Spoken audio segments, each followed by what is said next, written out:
traigo un texto preparado que se titula Pueblos indígenas en la mira del narcotráfico y la contrainsurgencia. La territorialidad, los recursos naturales, la integridad física y cultural, sus formas de organización colectiva de los pueblos indígenas en América Latina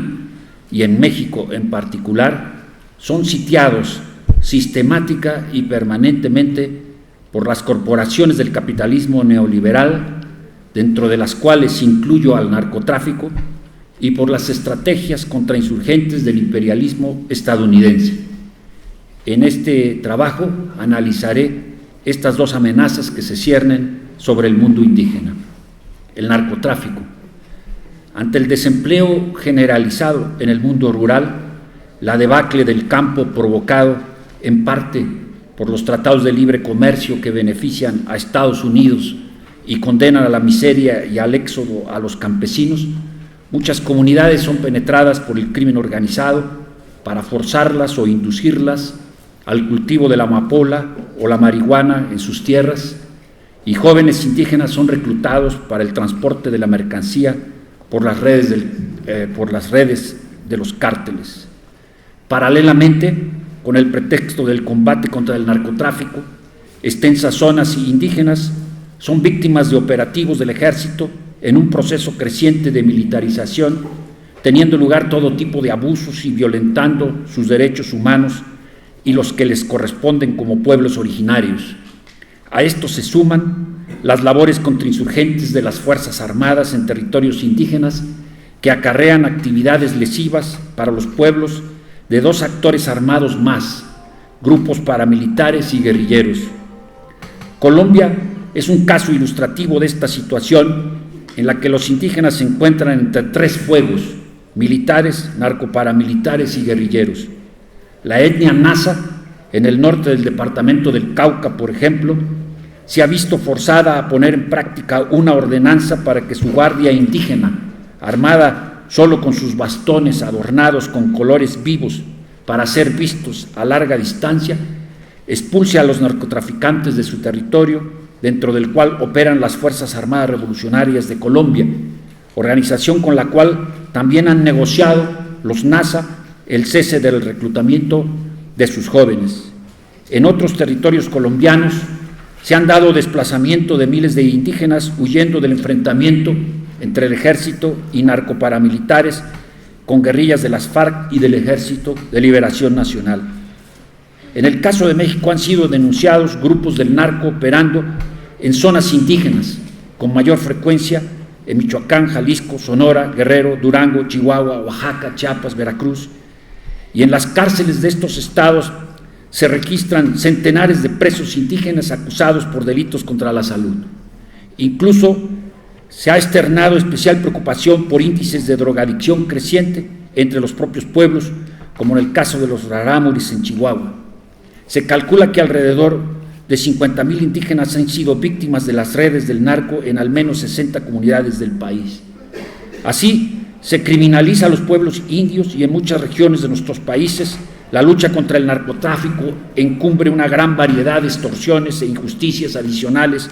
a las que secularmente han sufrido los indígenas por parte de autoridades militares, policiales y judiciales. En Centroamérica tenemos que en poblados mayas del oriente y occidente de Guatemala, mafias mexicanas han instalado a sangre y fuego sus estructuras delictivas y controlan el transporte hacia México y Estados Unidos. En Puerto Lempira, Honduras, hay hostigamiento del narco hacia los indígenas misquitos. En Nicaragua, Daniel Ortega declaró que las redes del narcotráfico han penetrado las comunidades misquitas de la costa caribe, así como las urbes multiétnicas de Bilwi y Bluefield, datos que pudimos corroborar en el terreno con testimonios de los costeños. En el área fronteriza entre Panamá y Colombia, conocida como Tapón de Darién, el narco despliega una red terrestre y marítima que se extiende por Costa Rica, Nicaragua, Honduras, Guatemala, para sus destinos finales en México y Estados Unidos. También la ONU expresó su preocupación por la situación de los pueblos indígenas transfronterizos víctimas de la militarización y el tráfico de drogas en las regiones limítrofes entre Bolivia, Ecuador y Perú. En este último país se denunció que colonos procedentes de la región andina de Ayacucho invaden territorio indígena en la selva central para cultivar coca. En Bolivia, el chamán que entregó el bastón de mando a Evo Morales en el 2006 se encuentra en prisión acusado de narcotráfico. Como las corporaciones capitalistas madereras, mineras, turísticas, buscan apoderarse de los recursos acuíferos de los pueblos indígenas, lo que está en el centro del problema del narcotráfico es el esfuerzo por despojarlos de su territorialidad, que constituye el fundamento material de la reproducción de los pueblos y el espacio estratégico de sus luchas.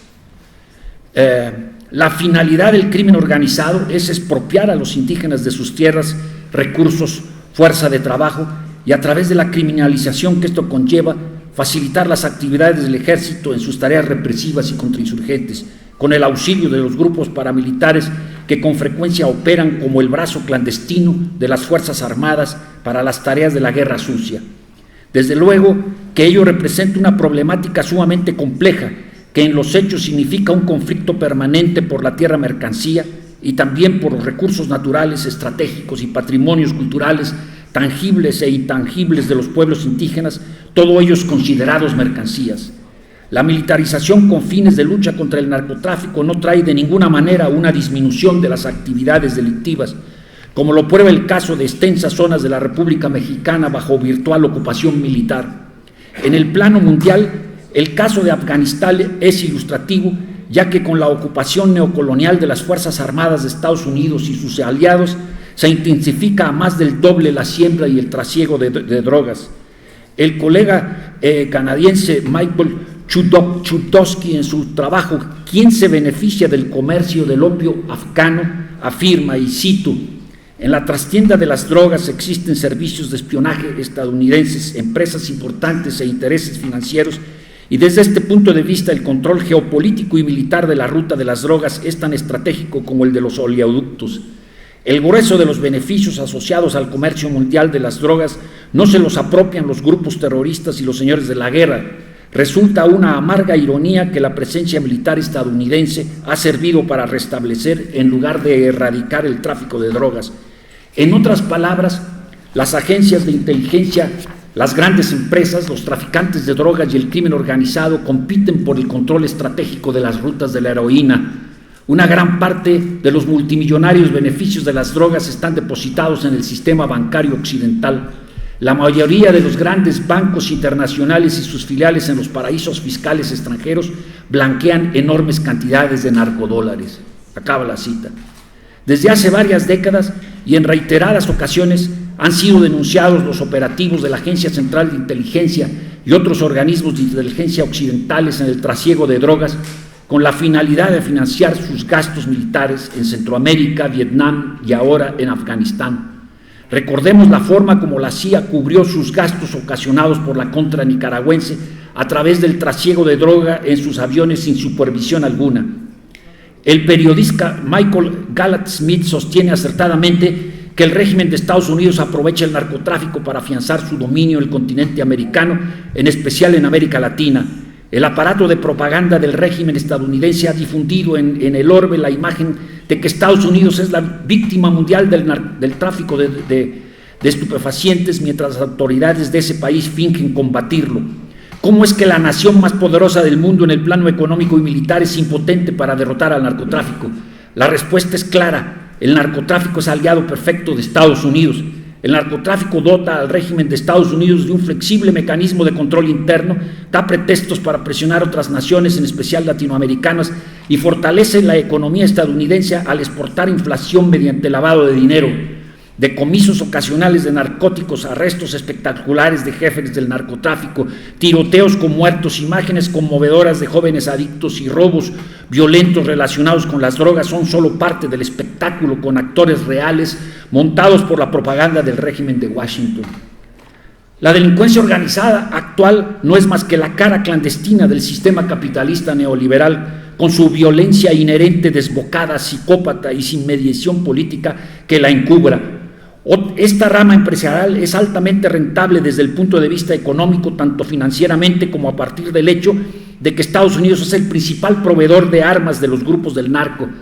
The Independent daba a conocer en el 2004 que el tráfico de drogas es la tercera mercancía mundial en generación de efectivo tras el petróleo y el tráfico de armas. También la llamada guerra contra el narcotráfico es especialmente funcional una vez desaparecida la Guerra Fría para justificar las tareas represivas del Estado capitalista transnacionalizado y para los planes de dominación estratégica de los centros imperialistas hegemonizados por Estados Unidos. Los estados transnacionalizados se caracterizan por el vaciado de sus tareas sociales y de sus responsabilidades frente a las grandes mayorías de nuestros países y el fortalecimiento de sus afanes de control autoritario de la fuerza de trabajo, la criminalización de las resistencias y de todo tipo de disidencia, incluso las de carácter estrictamente democrático. La única posibilidad de defensa frente a este fenómeno en el mundo indígena, como se muestran los casos de las juntas de buen gobierno zapatista, los nazas de Colombia y la policía comunitaria de Guerrero, Cherán en Michoacán, etcétera, es el fortalecimiento de las autonomías a partir de las cuales se ha logrado controlar, no sin dificultades, la presencia del crimen organizado en los territorios indígenas. Asimismo, desde las páginas de la jornada destacamos las denuncias que hiciera Aldo González, dirigente zapoteco de la Unión de Organizaciones de la Sierra de Juárez, del proyecto México Indígena por geopiratería y estar financiado por la Oficina de Estudios Militares para el Extranjero del Departamento de Defensa de Estados Unidos. En la coordinación del proyecto estaban los profesores de la Universidad de Kansas, Peter Hidalgo y Jerome Dobson, quienes pretendieron acusar a Aldo de ostentar falsamente una representación comunitaria y estar políticamente motivada y hacer cargos sin fundamentos. Pasados 5 años desde que se desató esa controversia y escritos ya numerosos artículos e incluso un libro sobre el caso que recientemente presentó su autora aquí, Oaxaca, Empirismo Militante y Pensamiento Geográfico, podemos constatar que las imputaciones de Aldo tenían razones y bases sólidas. Hoy sabemos que el proyecto México Indígena constituye parte de las conocidas expediciones Bowman, que de manera concisa implicaría la utilización de la geografía para el mapeo de regiones de interés estratégico para Estados Unidos con fines militares, geopolíticos y de beneficio corporativo. Uno de los opuestos teóricos más importantes, la razón de ser de las expediciones Bowman, proviene del teniente coronel Geoffrey Tamares, quien antes de formar parte del proyecto México Indígena como uno de sus analistas principales, contaba con una hoja de servicios muy distinguidos en favor de los esfuerzos contra insurgentes del imperialismo estadounidense en América Latina. Tamares fue entrenado en la Escuela de las Américas del Ejército de su país, macabro centro de enseñanza de torturadores y golpistas en la región, y fungió como agregado militar de la Embajada de Estados Unidos en Guatemala en 1988 y 1991. Justamente durante el periodo del auge de la Guerra Sucia, caracterizado por terribles masacres contra poblaciones indígenas. También el teniente coronel puso en práctica sus conocimientos especializados en Colombia, casualidad, donde estuvo realizando trabajos de geografía en el terreno hasta el año 2003, cuando escribe un ensayo publicado por la Oficina de Estudios Militares para el Extranjero con el sugerente título de Mapeando Colombia, Información Geográfica y Estrategia, en el que abiertamente correlaciona sus estudios geográficos con el desarrollo de una contrainsurgencia exitosa. Este experto castrense sostiene como su hipótesis principal de trabajo que la propiedad comunal es la matriz de la criminalidad y de la insurgencia. Es más, en un libro de texto de su autoría titulado Geopropiedad, Asuntos Externos, Seguridad Nacional y Derechos de Propiedad, señala que la posesión informal y no regulada de tierras favorece el uso ilícito y la violencia, y en consecuencia propone la privatización, y cito, como el único camino para el progreso y la seguridad de América Latina. En suma, para este investigador asignado por la Oficina de Estudios Estratégicos a las expediciones Bowman, es fundamental la desaparición de las formas de propiedad colectiva que sustentan los procesos autonómicos de los pueblos indígenas, ya que el poder estratégico, y cito, se convierte en la habilidad de retener y adquirir derechos de propiedad alrededor del mundo. Esta tesis en defensa de la propiedad privada, que resulta clave para entender el interés del Pentágono en la tenencia de la tierra en sus fronteras, así como la participación del teniente coronel Tamares en el proyecto México Indígena y en los esfuerzos explícitamente contrainsurgentes en Colombia como parte de las expediciones Bowman, son ocultadas por Dobson y Hillary en sus refutaciones autocomplacientes y en sus bibliografías. Ellos se presentan paradójicamente como defensores decididos de los pueblos indígenas, de una geografía al servicio de la paz, y se ufanan de que todos los participantes en el proyecto, autoridades universitarias, ayudantes de investigación y profesores mexicanos en la Universidad de San Luis Potosí, a la Autónoma, estaban al tanto que México Indígena era subvencionado por el Departamento de Defensa de Estados Unidos, testimonio que no favorece en nada ni a dichas autoridades ni a los integrantes del proyecto. Colegios profesionales, facultades, departamentos e investigadores en lo individual optan por un silencio cómodo e incluso se dan casos de abierta adhesión a proyectos tan objetados como México Indígena. El doctor Donson en el año 2013 recibió más de $3 millones por parte del Departamento de Defensa a través de la iniciativa Minerva, inicio para realizar investigaciones en América Central, así nada más, América Central, con la cooperación académica local, como ocurrió en México con la Universidad Autónoma de San Luis Potosí, donde las autoridades y algunos profesores investigadores optaron participar como asociados subalternos en investigaciones extractivistas con qué importa la fuente de financiamiento, con tal de no quedar fuera de los circuitos de la colonialidad académica realmente existente, visas, estancias sabáticas, revistas indexadas, congresos, en suma, la acumulación primitiva curricular. Por cierto, ningún colegio profesional de antropólogos, geógrafos, sociólogos o psicólogos de nuestro país, tampoco de los economistas, ha organizado una reunión pública o de sus agremiados para debatir en torno a la utilización de Estados Unidos de sus respectivas disciplinas en los quehaceres contrainsurgentes de nuestros territorios o en las guerras y ocupaciones neocoloniales en otros lares. Tampoco parecen preocupados los colegas que otra expedición Bowman esté por iniciarse en un oscuro lugar de nuestra América. En mayo del 2014, un profesor indígena me comunicó, por cierto de la UPN, su preocupación ante lo que parecía ser otra investigación de geopiratería contrainsurgente estadounidense en las etnorregiones de la República Hermana. La misiva contenía un documento en archivo adjunto en el que la Universidad de Kansas, en convenio con la Universidad Pedagógica Nacional Francisco Morazán y el Proyecto Indígena, convocaba públicamente a un concurso de trabajo cuyos requisitos eran, además de ser estudiante de la universidad del primero y segundo año, pertenecer a cualquiera de los pueblos indígenas de Honduras, hablar la lengua respectiva, tener reconocido liderazgo en su comunidad y con un conocimiento básico de computación y de recolección de datos. Los interesados debían presentar sus documentos en la Facultad de Humanidades de esa universidad entre el 24 y el 31 de octubre del año pasado. Esto es, los investigadores estadounidenses requerían de asistentes, informantes, lingüistas, operadores de las comunidades indígenas para la recolección de información de una pesquisa ya en marcha, cuyos objetivos, propósitos y fuentes de financiamiento no se especifican en la convocatoria, ni mucho menos han sido consultados a los pueblos y a sus organizaciones. El modus operandi de las expediciones Bowman. Otro colega hondureño me comunicó algunos datos más que confirmaron los temores iniciales. Se trata de una investigación en curso a nivel nacional con el título, esta vez, de municipios indígenas, uso de la tierra y conflictos, tema recurrente de los geógrafos contrainsurgentes, y su objetivo es mapear digitalmente todas las comunidades indígenas de Honduras. La composición del equipo directivo no deja lugar a dudas. A cargo de la investigación se encuentran nuevamente Peter Hillary, el mismo geógrafo cultural que coordinó el proyecto México Indígena, dos geógrafos más cuyos nombres no son proporcionados. ¿No será uno Dobson, quien recordemos acaba de recibir $3 millones para una investigación en América Central? Y un antropólogo social que no podía faltar en una expedición Bowman. Hillary es conocido en Honduras por haber trabajado para una agencia alemana de cooperación en los años 90 en la Mixquitia y haber participado en la zonificación de la biosfera del río Plátano,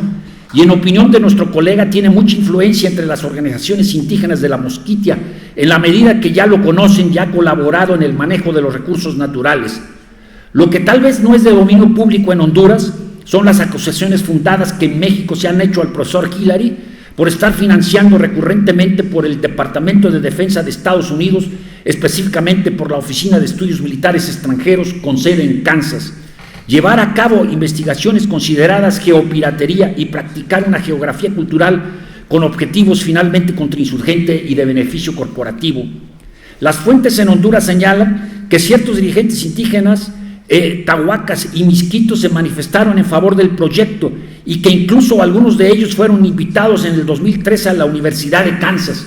El ofrecimiento de trabajo remunerado para estudiantes y profesores de la nación huésped, término usado frecuentemente en los manuales de contrainsurgencia estudiados en el libro de mi autoría que publiqué sobre eso, así como la firma de convenios de colaboración con universidades locales, juegan su papel para el apoyo irrestricto de las intervenciones científicas estadounidenses que encubren una amplia gama de intereses ocultos y que suelen ser muy discretas en cuanto a revelar sus fuentes de financiamiento.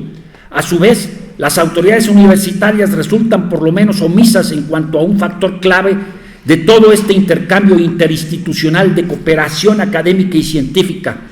Follow the money, aconsejaba Garganta Profunda a los periodistas que investigaban el Watergate Affair. Si la Universidad Autónoma de San Luis Potosí en México y la Universidad Pedagógica Nacional Francisco Morazán en Honduras hubieran seguido la pista del dinero, habrían llegado al Pentágono. La otra hipótesis es que estas autoridades estaban al tanto de apoyos económicos de la Oficina de Estudios Militares Extranjeros y que por razones pragmáticas y afinidades ideológicas no tuvieron reparos en continuar manteniendo los intercambios científicos con los geógrafos de la Universidad de Kansas. En esta dirección resulta significativo que en un promocional de la Sociedad de Geógrafos Americanos, SIG, sobre el proyecto México Indígena, como prototipo de las expediciones Bowman, se ostenten los logos de la Universidad Autónoma de San Luis Potosí, la Universidad de Kansas, la Universidad de Carleton, Canadá, la Secretaría del Medio Ambiente y Recursos Naturales de México, junto al logo muy visible del Foreign Military Studies Office del Departamento de Defensa de Estados Unidos. Ver para creerlo. En todo caso, resulta explicable en parte que organizaciones garífunas que han estado denunciando a las expediciones Bowman en su país me comuniquen que sus imputaciones fueron ampliamente ignoradas por las autoridades académicas y gubernamentales, así como por los medios de comunicación hondureños. No es una casualidad que Honduras, país que ha sufrido un cruento golpe de Estado con el apoyo soterrado de Estados Unidos, con un importante movimiento ciudadano indígena negro y popular brutalmente reprimido,